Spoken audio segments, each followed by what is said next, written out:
All right, next, a 6'3" shooting guard who's come from, oh, you know what? He's from that one school that went to the national championship. What is it? Who was that a couple years ago? From Indianapolis. Butler! That's right.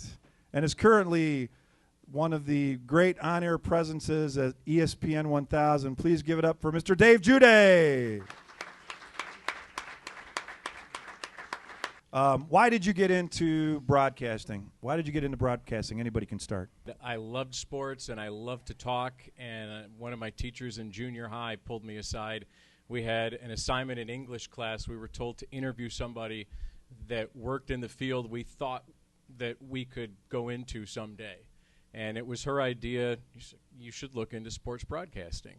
And I ended up interviewing Steve Stone for that project, who at the time worked for the Cubs. He was fairly new with GN and doing the Cubs games on TV.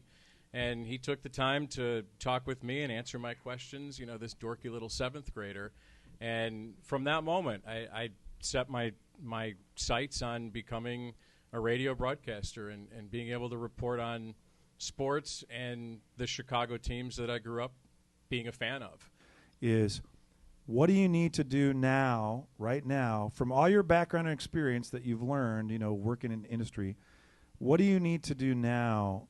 And of course, obviously you're good friends of the school to really be marketable for this industry. It's a matter of being versatile, being skilled in as many areas as you possibly can, because while the first job opportunity that may come your way may not be the one, your dream job or the area that you specifically want to work in, but if you're skilled in that area and you take that position, maybe you use that as a stepping stone down the road towards a position or in the area that you want to be in.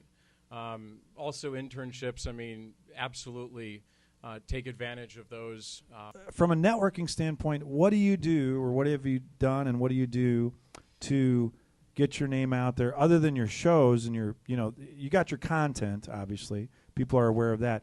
But what do you do outside of that professionally to network, to meet with other industry pros, to make them aware? You're a good person. We'll put that in that context. So what do you do purposefully to network? What kind of things have you done and are doing? Having thick skin and don't burn any bridges. That's a lesson that is invaluable in this business. It really is. I've had the opportunity a few times to, light a match and throw it to that bridge, and I've seen people do that. I've seen people do that as recently as maybe 3 or 4 years ago. How long ago did the failed Chicago Webbio thing experiment fail? Yeah. I had coworkers that left the station to go work for that, and without naming names, one gentleman just torched the bridge behind him on his way out the door.